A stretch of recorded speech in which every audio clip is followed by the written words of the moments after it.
Boker Tov, les Boker collabs. Tov. On va faire Bezrat Hashem le shiur aujourd'hui pour la refouach Shlema de Fresh Ben Asher, le papa de Rabbi Asher Bezrat Hashem, qui se fait opérer là. Je crois qu'il se fait opérer demain, Bezrat Hashem. Donc, Il fait opérer ou il va se faire? c'est aujourd'hui. Voilà, alors c'est aujourd'hui, bon Hashem, c'est ça que j'avais. Alors Bezrat Hashem. Ouais, je sais. Et Bezrat Hashem, Louis Nishmat, Jonas Ben Yaakov Betzipora, Bezrat Hashem. Ok, alors on commence. Je vais aujourd'hui parler de le Koach Hashmiya, d'accord, la force de l'écoute. Et je voulais ramener comme ça quelques points et dire que malheureusement aujourd'hui on a un petit peu moins de force dans l'écoute, on est un peu dur d'oreille si on peut dire ça comme ça. Et en fait même quand des fois on va voir un rave et on a un doute si on doit se marier ou pas se marier, et si notre cas-là elle est bien pour nous ou pas bien pour nous, donc souvent on vient comme ça. Qu'est-ce qu'il nous dit le rave? Un bon rave, normalement, qu'est-ce qu'il va vous dire?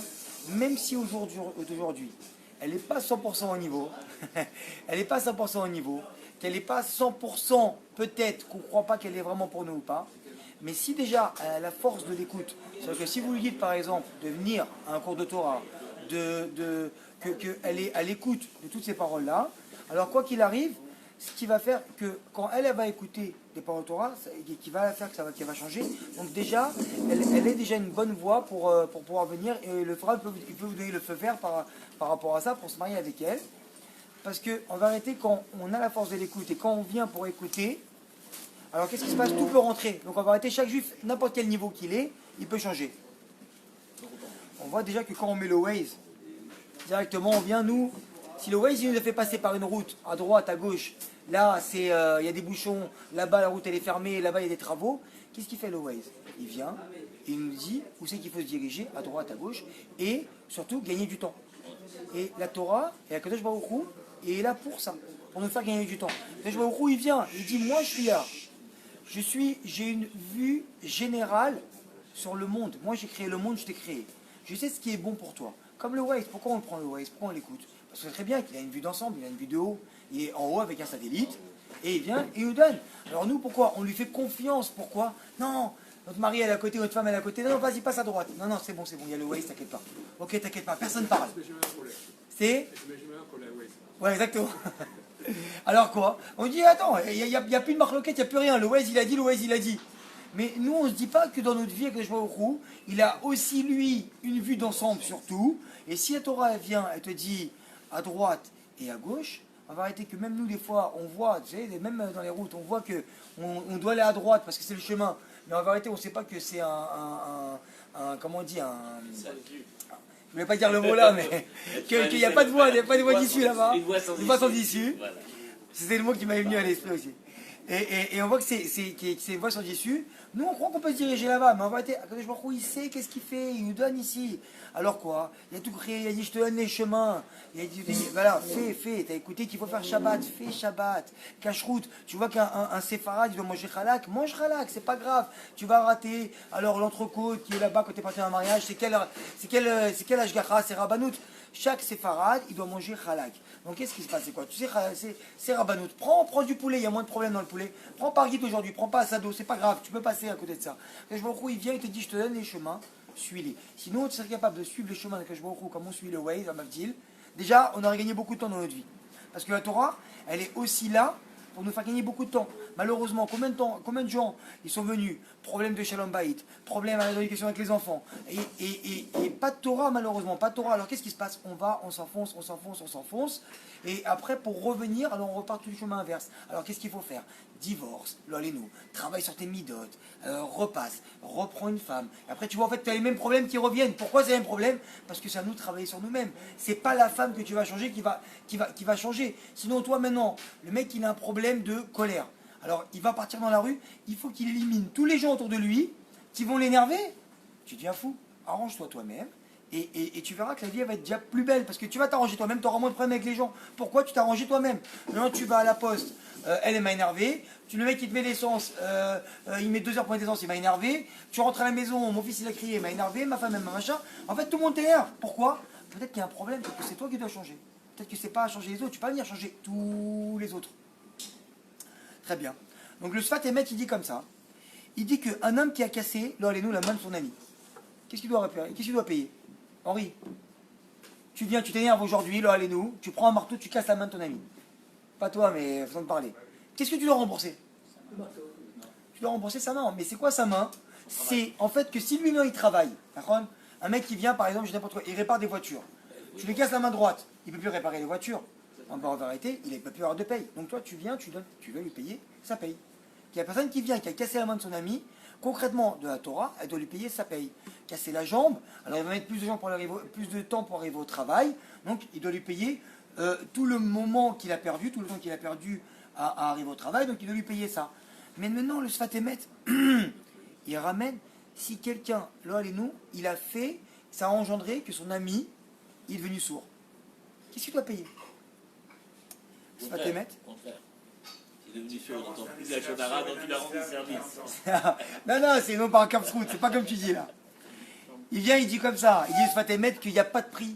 Il n'y a pas de prix. Il n'y a pas de prix pour quelqu'un qui tu as rendu sourd. Pourquoi? Parce que quelqu'un qui ne peut pas écouter, comment tu vas venir lui dire à cette personne-là, quand elle a un problème de Shalom Bayit? Qu'est-ce qu'il attend? Le mec il vient, là il a un problème de Shalom Bayit, sérieux. Qu'est-ce qu'il va? Il va se mettre devant sa télé, il va mettre la 1, la 2, match de foot, machin. Qu'est-ce que ça va lui arranger dans sa vie? Le mec il est sourd, il regarde des images, pas de problème. Mais il est sourd. C'est comment tu vas? Quel rave il va venir lui donner des paroles, une de réconfort, deuxièmement de moussard, qui va faire que lui, il va venir et qui va changer. Si le mec est devenu sourd, alors il dit par rapport au fait que toi t'es venu et que tu as rendu sourd la personne, alors quoi? Lui-même, comment tu vas engendrer? Ok, il va au travail, il a cassé sa main, tu dois payer tant, mais sourd, tu l'as bloqué, tout la spiritualité qui pourra rentrer en lui et qui va engendrer par le fait qu'il écoute. Il y a les sous-titres, mais après on va parler de ça, tu verras que les sous-titres ne sont pas pareils. Parce que si moi je viens et que tu lis un livre, et que si une personne vient et qu'elle te parle et qu'elle te réconforte comme le Rav ou n'importe quelle personne, c'est pas la même chose. Ça ne rentrera pas pareil dans ton cœur.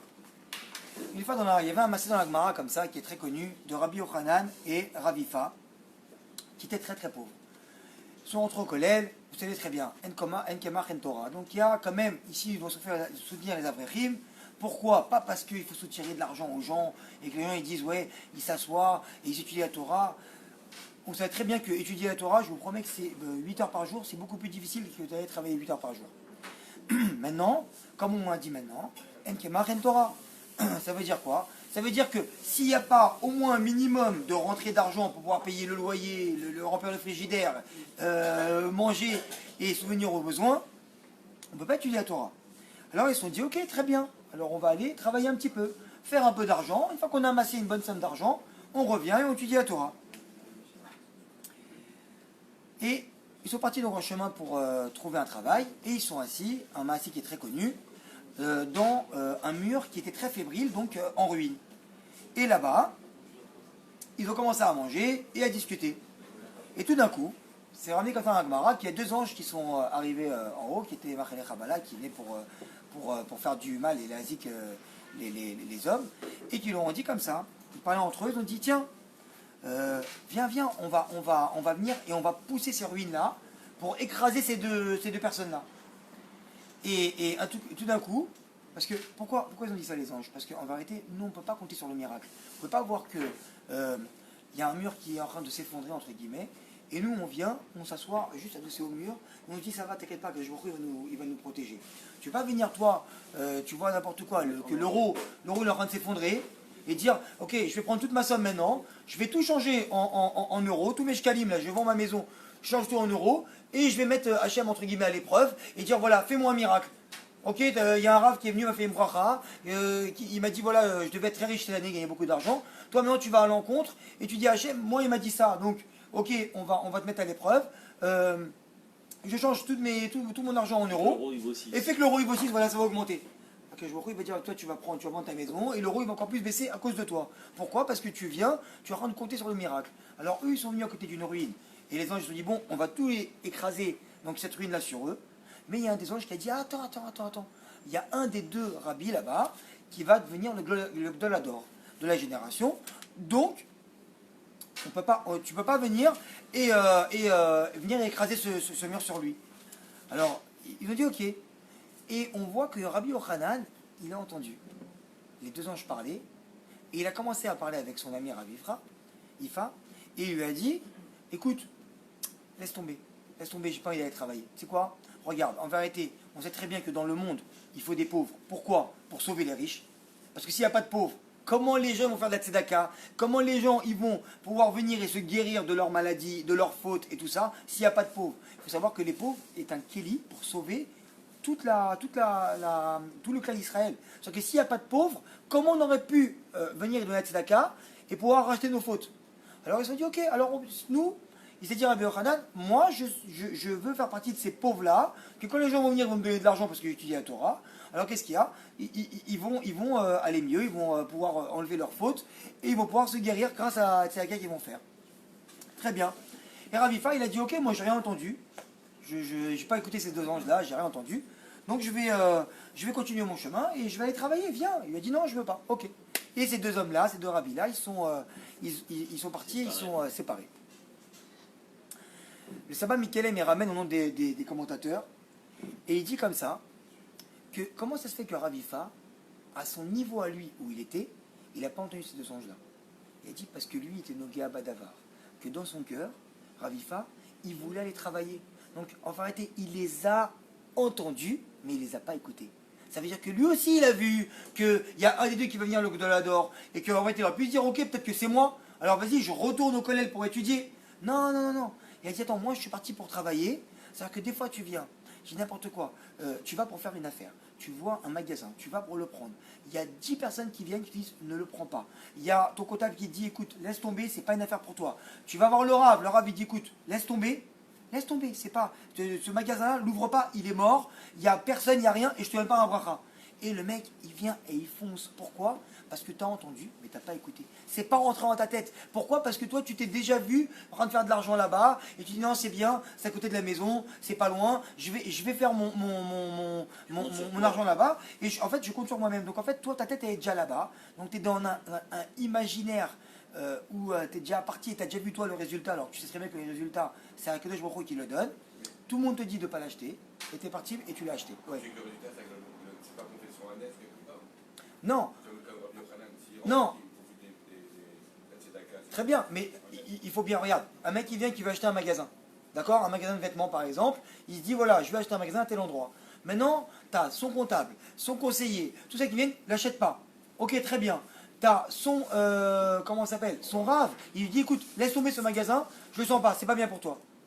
Et lui, il vient, il achète quand même. Alors là, en vérité, tu vois à l'envers que tu comptes sur le NES dans ce moment-là. Ou sinon, tu te dis, ouais, je l'achète, c'est quoi? Tout le monde me dit non, le magasin, il est paumé et tout. Non, après, je vois à moi, il va me faire que moi, j'ai toujours travaillé, je vais travailler. Non, non, compte pas sur le NES, justement. Donc ça met d'eau dans mon moulin. Et donc, voilà. Donc, Rabbi Fa, il est parti travailler. Et Rabbi Yochanan, il est devenu le Gdolador, le grand de la génération. Très bien. Rabbi Fa, après quelques temps, il revient dans sa ville. Et donc, il voit ça. Il dit, mais attends, mais Rabbi Yochanan, mais c'était Machavrota, on était pareil. Regarde, moi maintenant, je suis venu avec un petit pactole, mais je suis resté à mon niveau, entre guillemets. Et Rabbi Yochanan, il est monté, il est devenu Gdolador. Et tous les Raverim là-bas, les Avrechilim, les élèves de Rabbi Fa, sont venus et lui disent, oui, mais c'est vrai. Mais si toi, tu étais resté avec le potentiel que tu avais, ça devenait encore plus grand que lui. Et très bien. Mais il a dit, maintenant, vous croyez que j'ai pas de Torah? Posez-moi vos questions. Il dit, posez-moi vos questions, ce que vous voulez, posez-moi les questions les plus dures. Vous croyez que j'ai travaillé, vous croyez que j'ai fait Bitul Torah? Et j'ai travaillé, et j'ai gagné, et en même temps, j'ai augmenté la Torah. Posez-moi vos questions. Il me dit, ok, mais toi, peut-être même maintenant, encore maintenant, tu es plus grand que Rabbi Yochanan. Mais Rabbi Yochanan est venu Gdolador. Tu sais pourquoi? Parce que Rabbi Yochanan, il a écouté. C'est-à-dire qu'il va-t-elle de lui-même, il s'est annulé et il a écouté. Toi, tu crois que des fois, tu vas dans la vie, on te dit, écoute, ne te marie pas avec cette fille, elle a des problèmes psychologiques, elle a fait 3 mois de asile psychiatrique quand elle avait 16 ans, là, elle arrive, des fois elle dit oui, des fois elle dit non, des fois elle prend de l'argent, elle prend un avion, dès qu'elle a 10 000 shekels dans la poche, elle va au Honolulu, elle revient, genre elle va s'éclater, après elle revient ici, elle met le truc, ça déquête, noix, machin, après elle part là-bas, elle va en boîte un jour, après elle revient. Prends pas cette fille, elle n'est pas pour toi. Ouais, mais regarde, quand elle vient à synagogue, elle est bien, les trucs, ça. On dit, mais prends pas, elle n'est pas pour toi. Et toi, qu'est-ce qu'il y a? Tu es déjà devenu amoureux et tu veux te marier avec elle, donc tu fonces dedans. Mais alors, écoute, on t'a dit, écoute. Très bien. Une fois, il y avait comme ça une histoire de deux frères qui ont reçu grand héritage de leurs parents. Et donc une somme très conséquente. Il y avait un des deux qui avait un Rav, et qui avait beaucoup des Mouna et qui était Erat Shamaim. Et il a dit à son frère, écoute, qui était un peu moins dans la Torah que lui, écoute, moi je vais aller voir mon Rav, si tu veux venir avec moi, il va me dire où c'est qu'on faut placer notre argent. Bizarrement, quand on a de l'argent, on doit le placer, c'est le Rav qu'on doit aller voir, bizarrement. Justement parce que c'est qu'on a écouté le Rav et qu'on n'a pas fait par rapport à la logique humaine. Et quand des fois on va voir le Rav, que même des fois il nous dit voilà, il y a deux appartements, un qui coûte 1 million de shekels et qui risque de monter, et un qui coûte 1 million de shekels et qui risque de descendre, si le Rav il dit d'acheter l'autre, prends l'autre, parce que tu verras que c'est la force de la shmia qui fera qu'il y aura la bracha là-bas. Donc ils vont voir leur Rav, et le Rav, c'est un vieux Rav Mekoubal, il rentre, et il leur dit, ce que vous allez faire avec cet argent-là, vous allez acheter des bougies. Alors, tu viens, il fait quoi d'un Rav? Des bougies, c'est magnifique. Mais quoi des bougies? Comment ça des bougies? Il y a des bougies, des petites bougies. Tu vois des bougies, tu viens, tu allumes la bougie et tu t'éclaires avec la bougie. Je dis, attends, au jour d'aujourd'hui, les bougies, la vérité, c'est celui qui ne prend pas de Shemen, il prend pour Shabbat. Les goïms, c'est une fois de temps en temps, ils allument une bougie, mais vraiment, il n'y a pas de truc. Aujourd'hui, au Hachem, il y a le LED, il y a tout. Pourquoi faire des bougies? Un, il a écouté son Rav. Le frère qui était un peu moins dedans, il a dit, écoute, moi je sais où investir. Je vais venir et je vais investir dans la Torah, dans mes appartements, et je sais où je vais investir. Très bien. Les deux, ils partent comme ça, et un maintenant, donc, il investit dans plusieurs appartements. Les appartements, ils commencent à monter, très bien, tout le monde est content. Et l'autre, il se dit, bon, moi, je vais commencer à acheter des bougies. Donc, il rentre dans les magasins. Bonjour, est-ce que vous avez des bougies?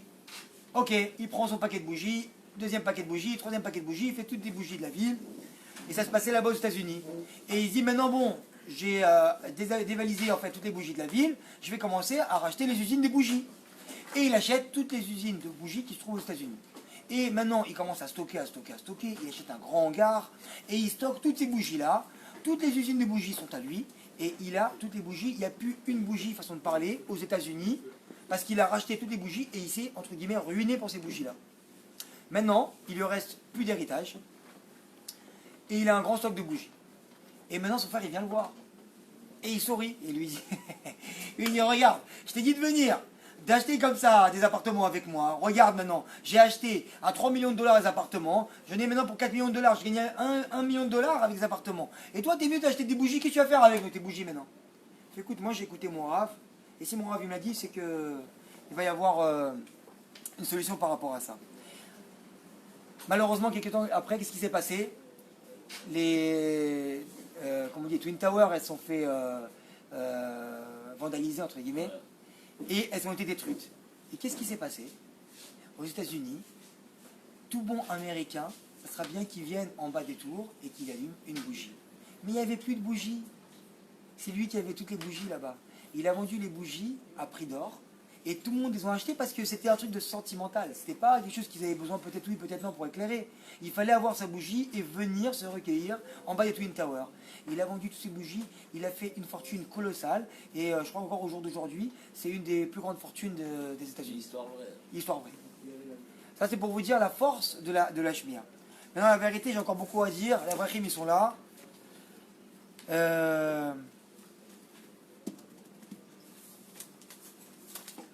On va ramener juste comme ça que Rabbi Nachman, il dit comme ça. Il dit que Moshe Rabbeinu, il a dit comme ça que Umalchuto Bakol Mashala. C'est quoi? C'est que en fait, Akadosh Baruch Hu, avec le plus grand fauteur, il se trouve là-bas. C'est-à-dire que Akadosh Baruch Hu, il a dit que toi maintenant, si tu viens, que tu vas m'écouter, que tu vas pas venir ouvrir Chovot Alevavot, écouter ouvrir Messiat Yesharim, tu vas venir et que tu vas aller dans un cours de Moussa. Alors moi, je vais te prendre, il dit comme ça Rabbi Nachman, du fin fond là-bas des égouts, le plus grand fauteur, je vais te prendre et je vais te tirer. Parce que Akadosh Baruch Hu, le mois des Louls, il est là. Il est, comme on a dit, il descend dans les champs.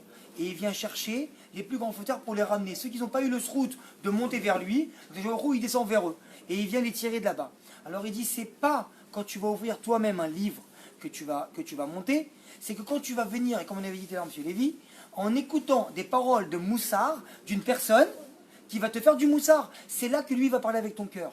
Alors quand il vient, il te dit que quand toi tu vas aller à un chiour de Moussar du Rav Tweet ou d'un autre Rav, que chacun il a son Rav au jour d'aujourd'hui, et qui va écouter, qui va se coller à ça, même si tu es chez toi à la maison, que tu ne veux pas te déplacer avec ton portable, et que tu écoutes là-bas les divrei Moussar, il va faire que le mois des Louls, quand toi tu vas faire ça, il va te prendre, et du plus fond là-bas, de l'égout comme il ramène comme ça, il va te prendre, il va te tirer, il va te ramener vers lui parce que toi tu as dit quoi? Tu as dit écoute Akadosh Baruch Hu, moi je fais du forex, moi j'ai arnaqué des gens, moi la vérité j'écoute pas ma femme parce que la vérité elle me saoule et je comprends pas que c'est toi Akadosh Baruch Hu qui vient et qui me dit des choses par rapport à sa femme. Mes enfants ils me font comme ça parce qu'ils comprennent rien. Moi tout le monde m'énerve parce que je travaille pas sur moi. Mais là maintenant c'est le mois des Louls. Là maintenant je peux venir et je veux tirer mes mains vers toi mais j'arrive pas à monter. Donc Akadosh Baruch Hu il dit juste lève la main. Ça veut dire quoi? Va à un cours de Moussar, va là-bas, va écouter un divrei Torah d'une personne qui va te dire avec sa bouche à lui, parce que ça va rentrer dans ton cœur. Et avec le fait que, comme la personne qui va écouter son Rav et qui n'a pas compris,